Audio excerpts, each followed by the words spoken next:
Hello, hello, hello, everyone, and welcome to Tuesday Talks.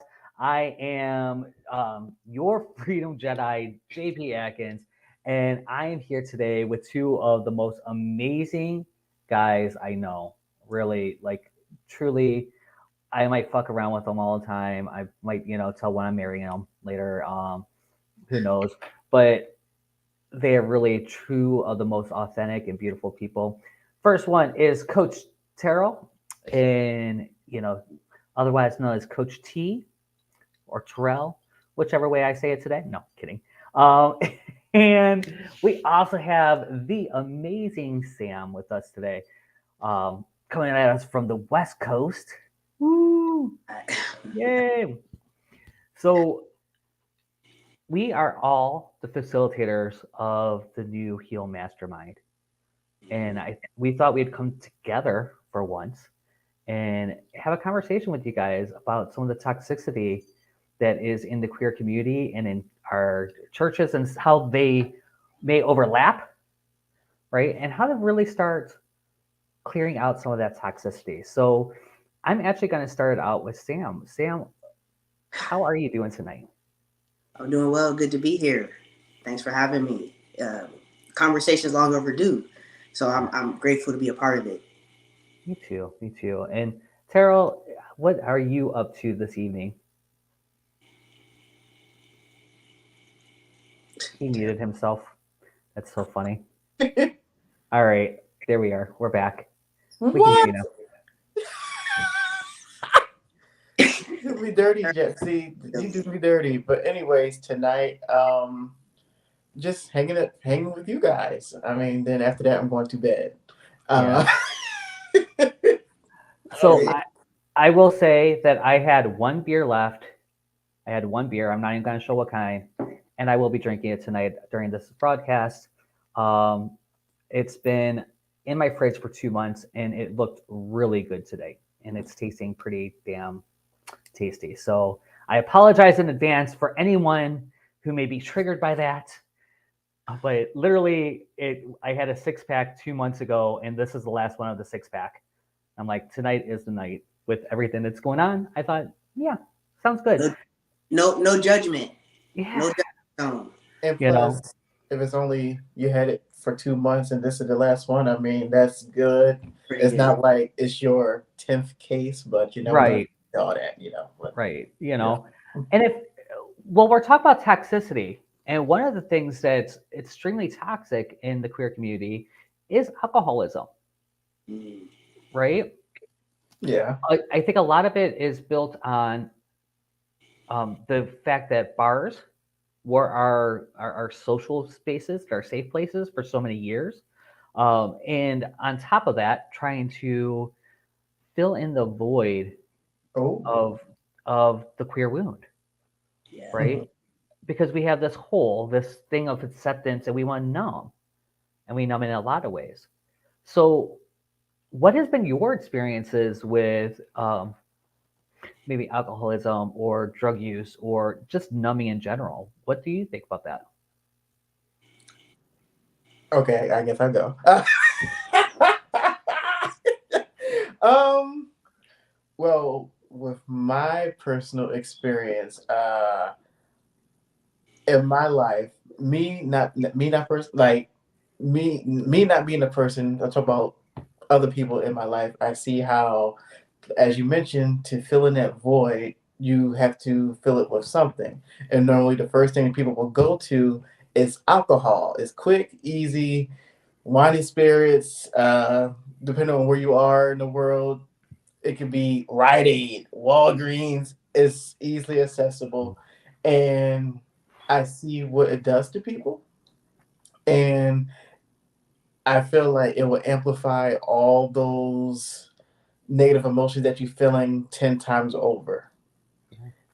and you start to drown yourself more to suppress it. But alcohol is just a temporary fix, and it doesn't get you anywhere but a DUI perhaps, or you know failed kidney functions. I mean, it's I don't know how else I can say it, but and then you become more aggressive towards people that actually genuinely care about you. So, I mean, yeah, it's toxic. Sam? My experience, well, as you probably know the story, a lot of people know the story. Jesus turned water into wine. That was one of his first miracles created, but it was to teach us how to socialize amongst each other. But on the other side of that, I think that alcohol, again, has definitely been one of those outlets for the community, even drugs, um, as a way, like you said, to put that band aid over that wound because there's deeper information there. I know for me, uh, I've tried a little bit of everything here and there, drugs, alcohol, um, thinking that it was to party and socialize, but it was also to help me with my confidence, help me to socialize. But there was so much other information in there, especially around coming out and trying to figure out who I was, and I used that as a coping mechanism. It wasn't. I didn't use it for a long period of time, but I used it enough to fill that void, and it was harmful. Yeah. I think that, so I've done drugs, I've done alcohol, I've done sex. Mm-hmm. I've done, I was workaholic. Like, and all those are coping mechanisms Yeah. for that. And I believe for me, uh,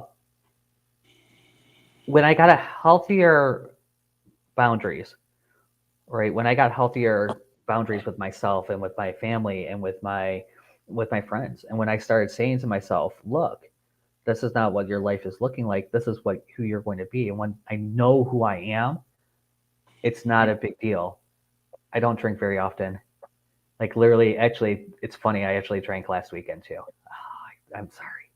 I had 2 beers and my brother's birthday on Friday night. How dare you? Right.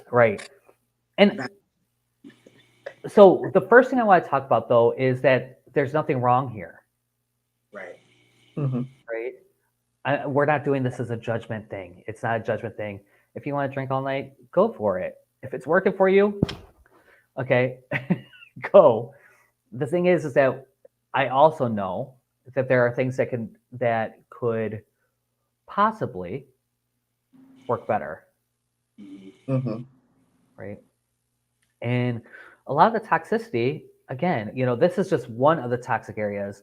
We have accepted party and play as just something that happens in our community. Yeah. When I mentioned, so again, the flyer, the flyer reads like I was freaking out because I was like, oh man, I don't want them to think that we're saying, one is, worse than the other, because judgment is, we all judge. It's wired in our brain to judge at from the beginning of time.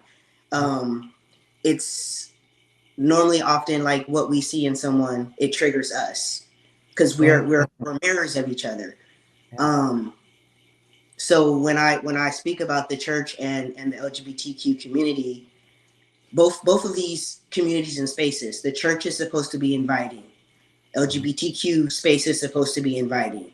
It's supposed to be liberating space, a safe haven for people who don't fit in.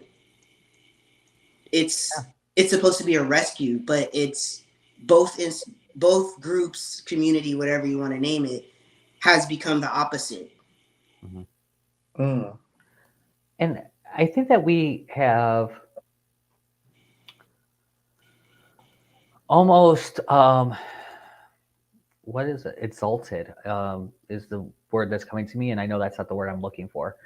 But we've also really looked at and brought people up that their job, in a lot of ways, this whole drag queen culture.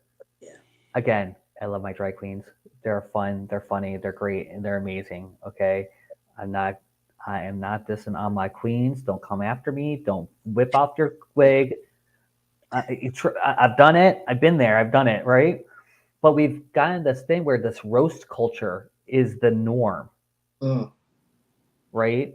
So it's not about, even today, I was joking around earlier with you guys, and it wasn't even a thought process. I'm like, listen, we're this is what the hell are you doing? Like blah blah blah. Instead of being like all nice and understanding, you had a weird ass time thing on your Facebook stuff. Don't know how it happened. Don't know. It's a Facebook glitch. Don't know how it happened. And so obviously you're asking the questions that you're asking because it looks funky, right? Yeah. So, but we so often have that culture, and it's a wall. It's a wall between me and you. Yeah. So it's like, hey, I'm gonna be all sassy. I'm gonna go out and I'm gonna be sassy. And I'm gonna make this quip, and I'm gonna make this, right? Mm-hmm. And it's all in fun. It's all in jokes. We all know it. It's fine, right? We're friends, Yes. right? I was just And yes, your gayness. yeah, yeah, exactly. Like, and but, then but we can joke like that. But there should be. We've also come, in society, we've come to be so reactive too, like towards what people say. Mm. Very reactive because it's something that triggers us that we haven't worked through. yeah, So for me, like I've gotten to the point where, I'm not all the way there. I don't think we'll ever completely get there, but working through some stuff that triggered me. So now I can go on social media and see people talking about the community or whatnot, and I'm not immediately triggered. yeah, yeah, and we're islands.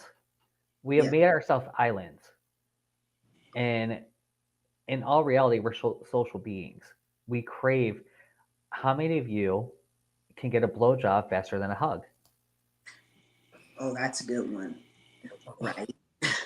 Like, It's hey, give me a hug. I mean, it's sad that you even have to say that. Compared, right. yeah.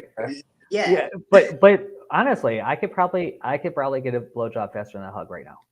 Right. Okay, Yeah. and it's sad, and it's something that I've noticed a lot lately, and I found myself not being huggy.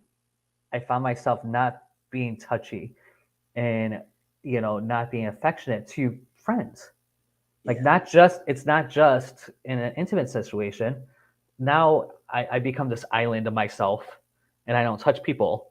Like, I barely touch people at all. And I find that we spend so much time behind a keyboard Mm-hmm. Mm. Mm-hmm. that's been, you know, there. And is it okay that we can have sex in less than a half hour? You With know, somebody who's 100 feet away from you. right? I was talking with, so I'm a part of this new coaching collective, and I'm working with some straight. We're working with straight men. Mm-hmm. So this, I keep thinking to myself, oh my god, this big old queer is going to be working in this straight community.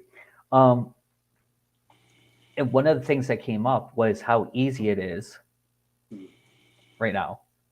That I literally, honestly, if I opened up an app within a half hour, if I lower my standards within a half hour, Mhm. I could do it. It might take me a little longer to get what I want, but within a half hour, Yeah. I can get something. But could Um, we really ask the question that, is everyone meant to be in that kind of relation, like a monogamous relationship? What if people just want to hook up and that's okay with them? But yeah, when you have to communicate to that person, like, Yep. hey, this is all I want from you. mhm. I'll see you later. That's it.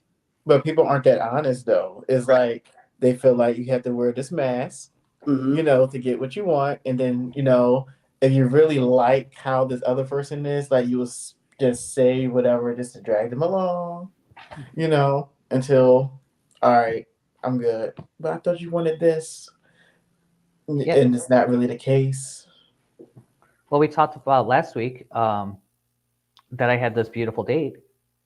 I had probably the most cute and sweet and wonderful and loving date that I've had in my life. Right? Aw. It was adorable.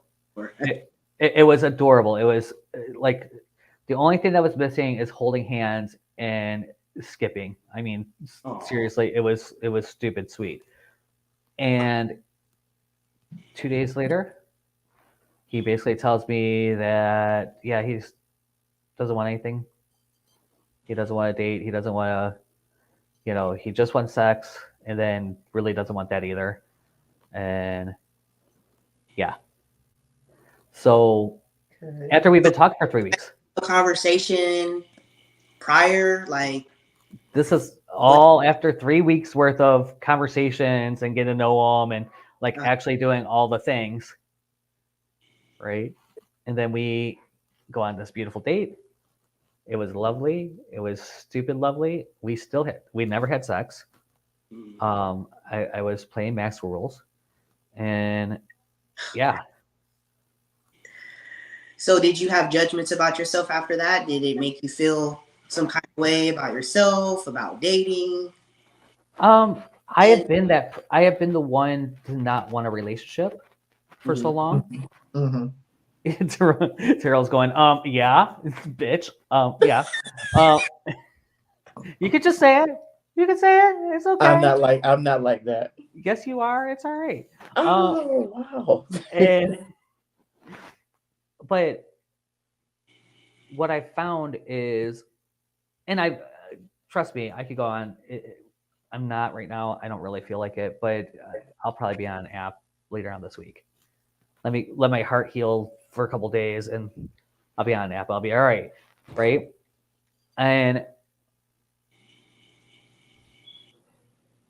But I've realized that it's not necessarily the healthiest thing for me right now in this point in my life, right? And 6 months ago, I was okay, right? And I really wasn't doing as much as many people think I was anyways, right? So there's nothing wrong with being on apps. There's nothing wrong with any of it, but you have to look at how it's making you feel. And what are you really there for? And if you could say, hey, I'm here for validation, or I'm here to, and validation and to get my rocks off, right? Because it's both, or a little dopamine hit, or, and just be honest. That's what you're there for. It's a lot easier. But I feel like I've been through this when it comes to the apps, right? Where you can go on there for solely nice, pure intentions, and then probably within a week or so, your intentions start to change because you see the traffic you're starting to get in your inbox, in your DMs and everything like that. And then it's like you shift from like, I just want friends to hang out with, to like, all right, now you just got yourself a FWB. I am perfectly okay with the FWB right now. My plan is to be gone in by the new year, so and back on the road. So really, that's all I want right in this moment. I want somebody. I personally, right now, I want a friend with benefit. I want somebody that I could go on a date, snuggle and watch a movie with. It's fall. I want the boyfriend experience for a couple months, and then in a very loving, and doesn't have to be necessarily exclusive. I just want it sometimes, once a week. I could be your Thursday. I'm okay. Well, maybe you need to change your verbiage out there. Like, don't say boyfriend experience, because boyfriend and fling are two different things. Boyfriend and are two different things, and you're not my boyfriend on an app. I met my wife in college. That's where we met. Like, right. Those apps, I'm not judging, but those apps are solely for hookup purposes only. So the gay apps, Be real. the gay apps, they are very much so. And I have had two longer term relationships out of them. I have had but I've immediately taken them off the app. This is someone interesting. Gotcha. You know what I mean? Hey, I'm kind of interested in you.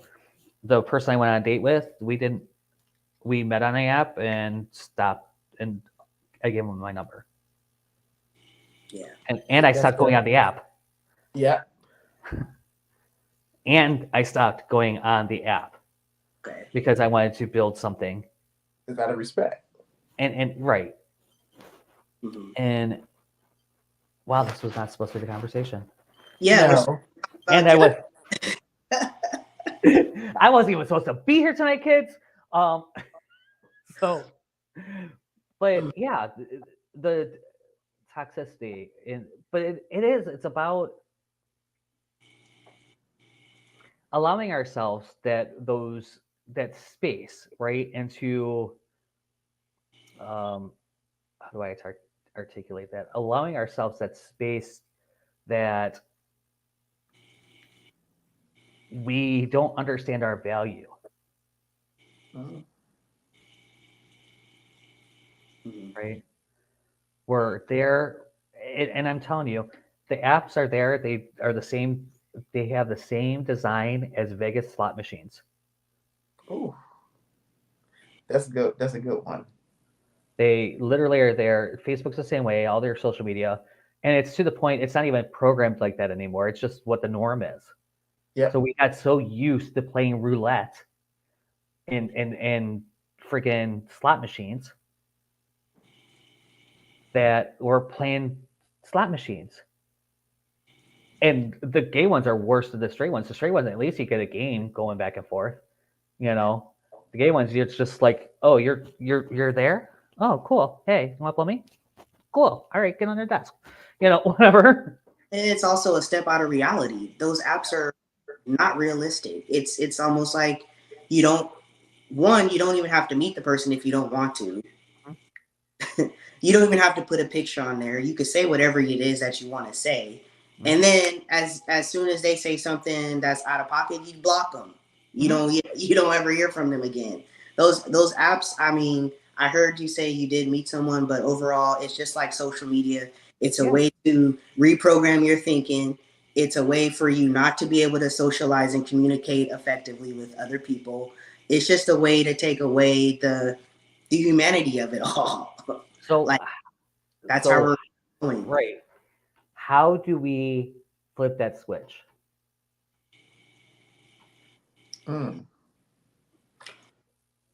Like transitioning, like you mean like while someone is on the apps, or like how do we flip the switch? How do we flip the switch that we are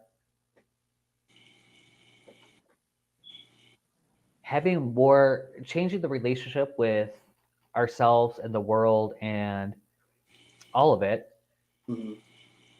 so that this is true, that it is healthier. Change how we look at ourselves. Stop downloading the app.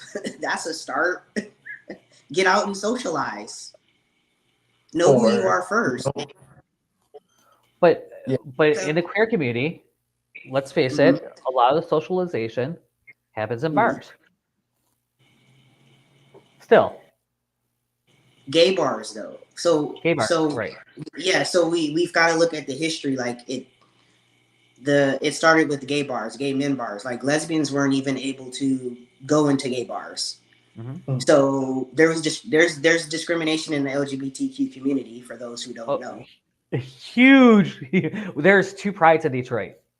Yeah. There's a white pride and a gay pride and a black pride. Right. And it was not too long ago that black and brown got introduced to the flag. Yeah. In 2018, I want to say. Seriously. But that was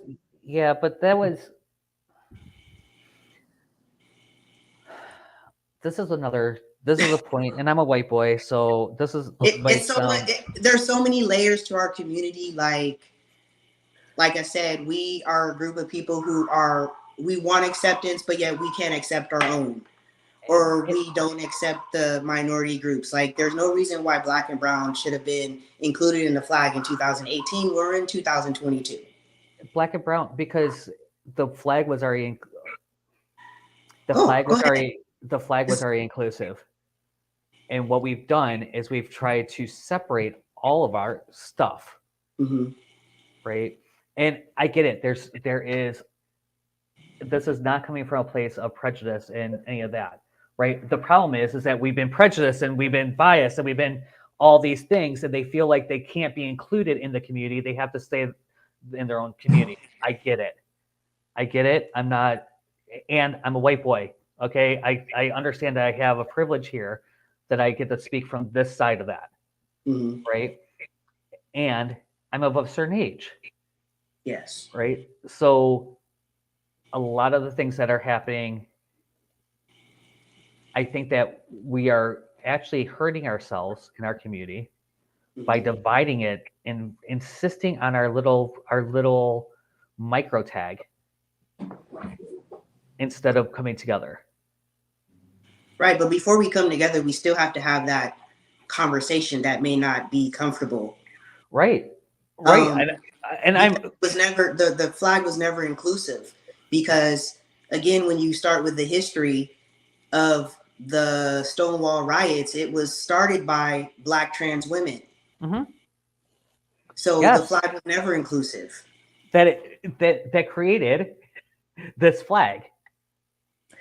But again, it left them out. It left It, them out, is but what it I'm saying. didn't. If you look at the meaning of each of the colors, no one is left out. Actually, the straight boys aren't even left out, right? And let me I'm actually just let gonna me, I'm gonna encourage you to just look more into it, because again, this is why trans pride happens, is because they've tried to exclude us from Oh, I pride. got that. No, I get that the community Mm-hmm. is divisive. Yes, This is why this conversation is happening, yes, right? yeah, And it absolutely. was never supposed to be. Right, Okay, so we right. go in, so we, instead of being inclusive, instead of fighting to be inclusive, right, and Mm-hmm. included, you Mm-hmm. separated, Mm-hmm. right? And then it makes each thing weaker. Yeah, And if we could come together, right, and we could be in that space, I'm not saying that no one's discriminated against. I get the fact. I totally, but it wasn't in the symbol that we had. Mm. We, right? The flag itself was inclusive. The community that it represented wasn't. right. Yes, that makes Okay. sense. Yeah, yes. Okay. So let me, maybe that clears that up a little bit. Like I know, trust me, I am fully aware. There are, so in Detroit there are black bars and white bars. Okay, and you pretty much, there's a couple that are, and the funny thing is that they're all in black neighborhoods. Mm-hmm. All the gay bars in black are in, pretty much all the gay bars in black neighborhoods. Mm-hmm. So that's not the question. And you still have a lot, like there'll be 3 people of color in a bar, Right. maybe 5 in a full bar, right? I happen to run a bar that had the largest gay black party in the Midwest, 1,500 people back Mm-hmm. in 2000, right? 15 to 2,500 people, and it was reverse. There'd be like 8 or 9 white people, right? So I literally saw this firsthand. This is not something that, in our white nights, the black boys didn't come. Mm-hmm. So we would have a Saturday night with 2,500 people and a Friday night with 500, right? And we did better drink specials on Friday. So, so trust me when I tell you, I do understand. Like I know firsthand this happens and this has happened. I could tell you there's a campground here that when the trans,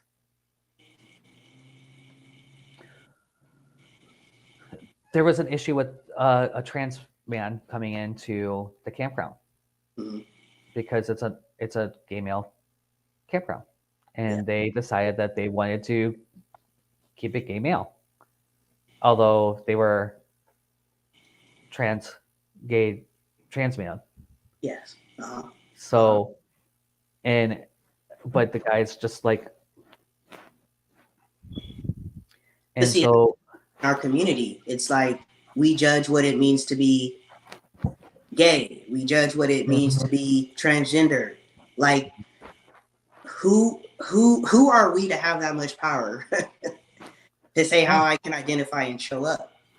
You know what I'm saying? Like, that's where it's getting out of hand. It's like we're so bold and vocal, but no one has that much power to say how you can show up in the world.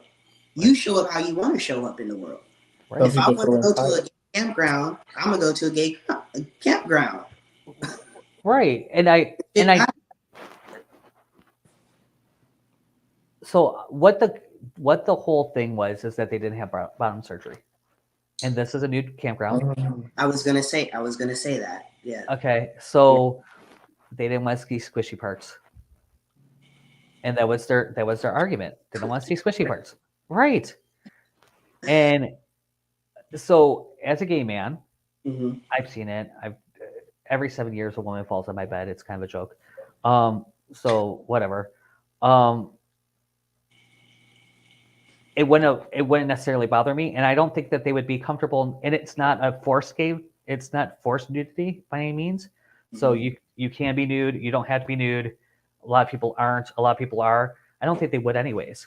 Like just because in that space, and they had the people that in this conversation had top surgery. Yeah. So you took a picture. Quite cute, and it was a big, huge deal here. A new campground was opening up across state, and they took up the opposite side, right? So I personally don't think it was as much of an issue as everyone made it. I think that if they had shown up, it wouldn't have been a big deal because no one's going to sit there and question, go, oh my God. You know what I mean? And there would have been private. And did it need to? I don't know. Right? I totally get it. Like I do. And I get both sides of that because if they're a Gold Scar gay and have never seen vagina. Yeah. It's so many layers to it. And I just think at the end of the day, what it comes down to is that, again, it all starts with self-awareness and knowing yourself. Mm-hmm. And when I think about if it's an all nude camp or whatnot, that's another thing is that we are seen in the community as over-sexualized human beings. Mm-hmm. When anyone thinks of someone gay, LGBT, whatever, they automatically think about sex. Yeah. And that's important for us to be seen in a different light. Like we're more than just sex. Change the narrative. Exactly. Mm-hmm. And one of the things that's one of the reasons why we created the Heal Mastermind was to have those communities that were non-sexual, that you could talk to people. You're not sitting there trying to get picked up. Right. Like, hey, are you a top or bottom? Like within the first what couple of sentences. I got it. we all know that you're the master daddy, Teryl. It's okay. Jeff. Yeah. And that's what I'm saying. Like, there's nothing wrong with those camps. Mm-hmm. That's for them. Like, I feel just do what's best for you. If that's not your thing, that's not your space, then don't show up in that space. But then also as someone of the transgender community, you also have to understand that too. And put yourself in a space that does honor who you are. Like, I wouldn't want to be in that type of situation. Like, why would I want to be in a space where I have to feel that way and feel unwanted or feel discriminated against? Like, why even subject yourself to that when there's so many other places you can go to? My question is, okay, so on part of that, right? I don't think that it would have been a big deal because I honestly don't think it would. It's kind of like the bathroom. Right. You know what I mean? It literally almost exactly the same concept, right? What the fuck? It doesn't matter. And as long as so for me, even in this argument, and it doesn't matter to me. I want to state this would not matter to me either way. Yeah. There is an open shower and there are like 3 closed showers. If they went to a closed shower, you would never know. and there was nothing, you know what I mean? And part of the experience for them might be that they get to go into an open shower. So I can see both sides of that complaint, right? Mhm. Um, I don't know unless I talk to the person, yeah, like what the experience was for them. And I don't want to create my own narrative because I don't know. I just know for me personally, Mhm. that's not my thing. I don't want to see right, no man's junk.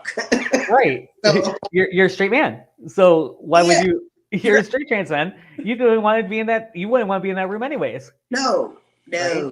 no. So it's just I think there's a lot of layers on both sides, and I think that a lot of ways the church conversation is the same way, Mhm. right? They have been taught for so many years wrong. And Yeah. by the way, they're misquoting the Bible. They're misquoting the whole thing. It was mistranslated to begin with, and then they misquoted the whole time.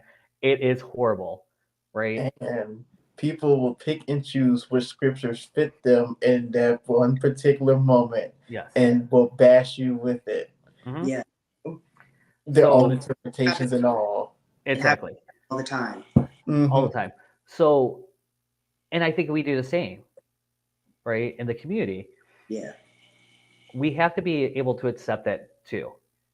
So one of the things I talk about, I've talked about in the past, is Chick-fil-A, Mm. right? Ooh, I know, right there on freaking God, what is that street? Um, so I didn't know about Chick-fil-A until after I tried it the first time. That they're anti-LGBT. Yeah, and Yeah. they're horrible. They're still horrible, and I don't think they're even really trying to be anymore. I think they've tried to pull out of a lot of stuff, but the organizations that they would naturally support, like 2 layers in, are supporting something horrible, right? And I don't think they're being malicious about it anymore. There was a time when they were. I think the Mhm. company has changed that, have changed their policies. The last time thing I heard, like it was they were giving to this place, and that place also supported for like a athletic league, and then they also on like through another part of their charity did conversion therapy. Mm. So it was like I don't think it was that they meant to do conversion therapy. They were because they pulled out of their major stuff, right? Also, though, they had done some stuff overseas that was kind of nasty. So look it all up. It's all out there. Google it. It's there. But one of the things that happened is when Pulse happened, right? Mm. And so we talk about all the evil that happens with this community. Yeah. And when Pulse happened, they opened up on a Sunday. Mm. Okay. When I tell you that I ran corporate restaurants, you don't open on an odd time, and gave away thousands of dollars of food. Mm. Thousands of dollars of food for people given out Yeah, but for those who don't know, Pulse was the mass shooting of the gay nightclub. the gay nightclub in Orlando. Mhm. And that manager, to get that approved, what he had to do comes up to me. Sometimes, because we villainize a whole organization, a whole thing, Mm-hmm. when really a lot of them just don't know better. Right. They just don't know better. And they've been told their whole life that this is wrong. And if Yeah. you are told a million times that this is wrong, you're either going to fight it or you're going to listen. And you're going to tell other people how wrong it is. So we really do need to, number one, educate people and actually talk to people. Yeah. Like I've had amazing conversations um, with Sam. You know, when I have not necessarily understood a lot of the trans, like Mhm. I get a concept of trans, right, and what they're going through. But the reason he's on our team is because I don't know what that experience is like. Right. Okay. I just don't know. And I can assume, I can speculate, a lot of that, right? Mhm. I'm a white boy. Trust me, I understand I have privilege when it comes to a lot of this stuff. Yes, I've gone through a lot of things. Yes, I've been discriminated against. Yes, I've been fired because I was gay. Yes, I have been on the other side of affirmative action, Mhm. where people of color have gotten jobs that I should have gotten. Like, they sent a kid to school for one of the jobs that I should have gotten, Hmm. and to give somebody an opportunity. Now, did that hurt me that much? No, I ended up getting another job. And one of the great things is I do have privilege like that. I probably would be hired faster than he would somewhere else. Maybe, maybe not. Maybe not. Right. 50-50. But Because I don't see myself that way, you know. And I say that to say I've gotten hired like on the spot at Mhm. huge organization. Like I work for an organization now. I got hired the same day. I showed up as who I was. I've Mhm. always showed up as who I was, regardless of the adversity and Yep. obstacles come my way. So, you know, I feel, this is just me speaking. I feel like I have privilege. Okay. I feel like Terrell and I, you the white boy, Jeff. I'm the white boy. Terrell and I have privilege when we exercise, when we step into that power that we do have. Mhm. We do have privilege. We just don't exercise it enough because we're thinking like, oh my God, I'm a Yep. black.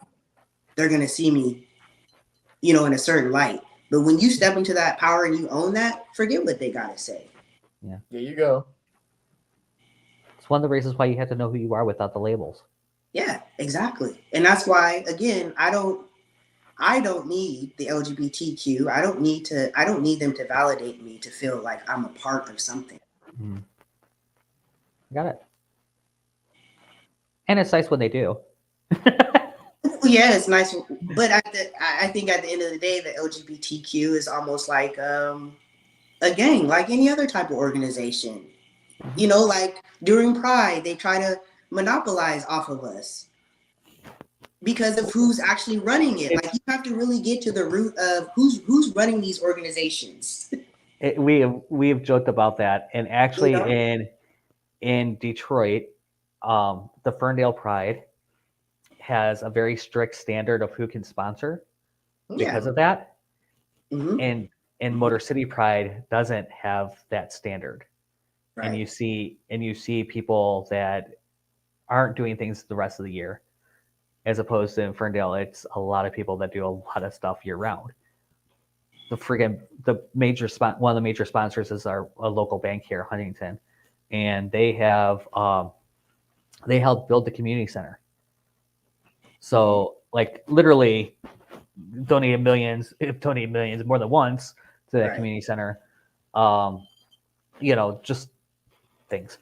Yeah. You have to look at who they say support you, and that goes for anyone, right? Mhm. Corporate, if you're talking about corporations, if you're talking about um, people, just the people.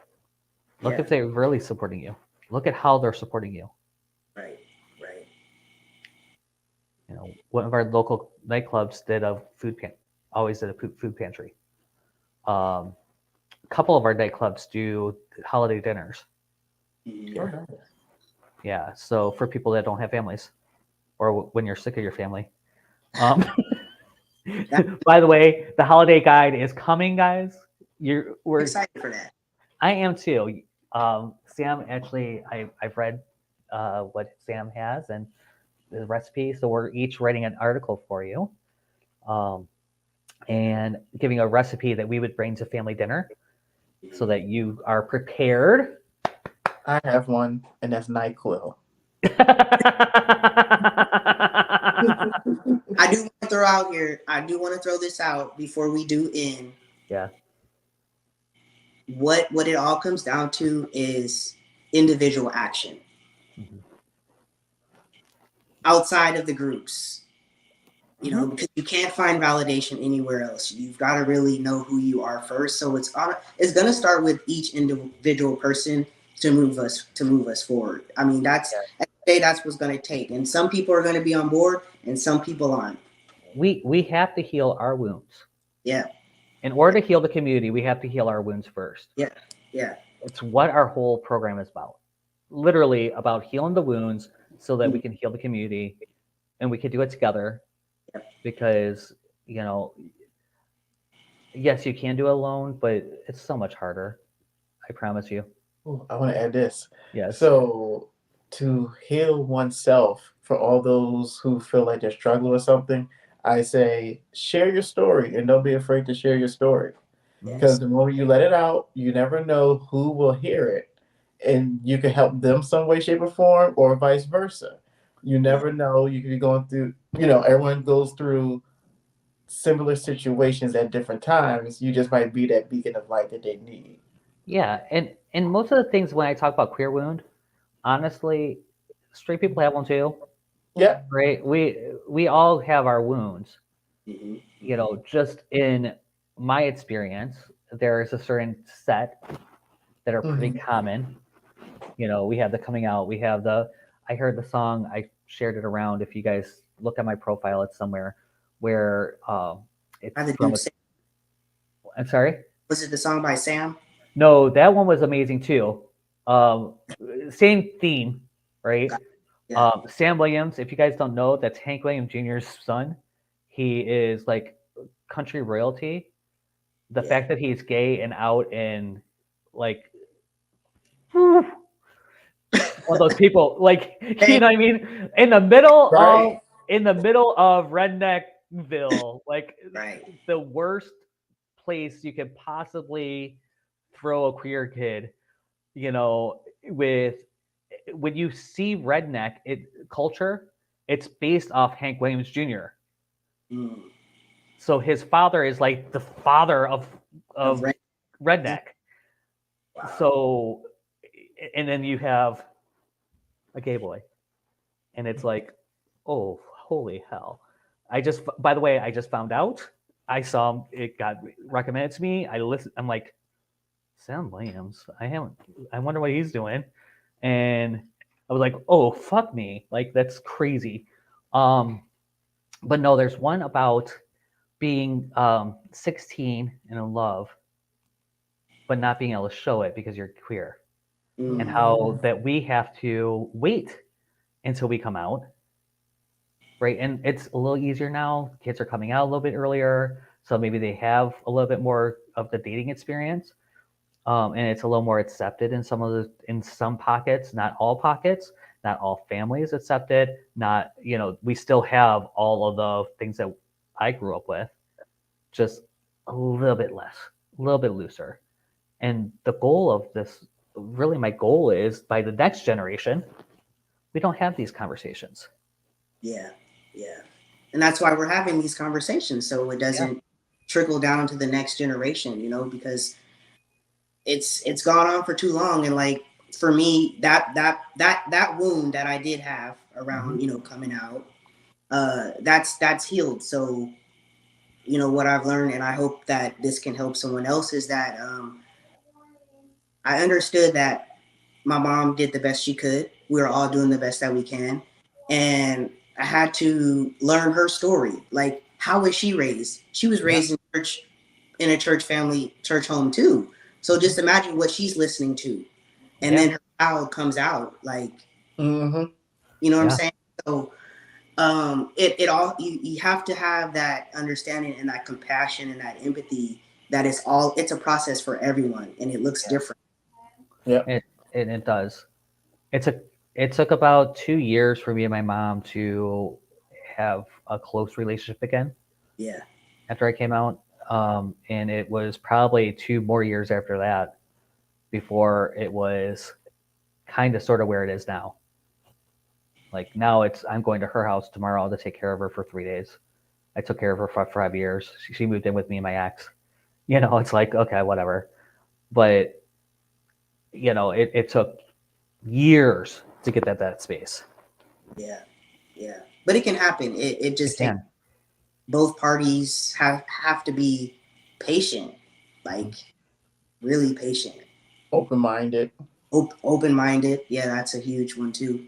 And not everything in your life is about being queer. Right. That's just a part of me. That's just a part of me. And so one of the things that will be in my article actually is you don't have to show up in rainbow flags and streamers and glitter. Oh my God, I Yeah, you know what I mean? Can you imagine what I walking into dinner and I've been there when I was younger. I wanted to push the envelope and you're gonna accept me, bitch. You know, kind of attitude. I've been there, yeah. right? And I realized after I'm here. I'm here, I'm queer, we're gonna have a party, and you But know. that's a part of wanting to be accepted Mhm. and wanting to be seen and heard. You know. Yeah, but that's one piece of you. Right. One piece. That's one piece of you. I'm also an artist. I'm also a musician. I'm also a poet. Yes. I'm also a writer. I'm also a lot of other things other than queer. And I'm queer. We're badasses. Exactly. So Drop the mic. yeah, you know what? I'm not even gonna talk past that. When you realize, guys, please check out orangedragonflycenter.com. On it, about halfway down, it shows the online offerings. Come into our community. Come and look at the Heal Mastermind. If you have any questions, message one of us. We're all available for you. I love what we're creating. I love the heart of these gentlemen. I like every time I think about Get up. I'm gonna eat it. you know Say that again. who they are just such amazing people that yeah, there is Don't cry. there I know I'm starting to and I'm like, whoa, just when I tap into the energy that they have and the amazing people that they are, you guys, just being able to learn from them as much as I have, and I'm probably old enough to be both their daddies. How Pretty old, close. how old are you? 45. I just turned 40. Okay. I just Wow. turned 30. Yeah, I can be your daddy, Teryl. If you was my dad, I'd be like, "What was you doing, Jeff?" Well, Exactly. that's a whole that's a whole nother one. That's the problem. You know, they always say black don't crack. You can never tell a black person's age. Come on. I just turned 40, man. 9/11. Yeah, you look like you are 24. Oh, thank you. And Teryl, we all know he's a baby. He looks like he's barely able to drink. Good. You know, I still get carded though. I know you do. I feel honored. You have a baby face that you tried to cover up with that beard. And it looks like you're a 16-year-old that, you know, tried to grow a beard to make him look like he's older. Good.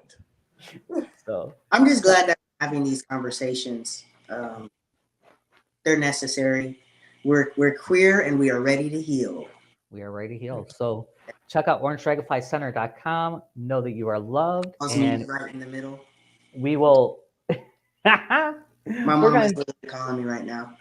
Of course. And Mama's calling, so we gotta go. You guys are loved. See you next week. Bye, everybody.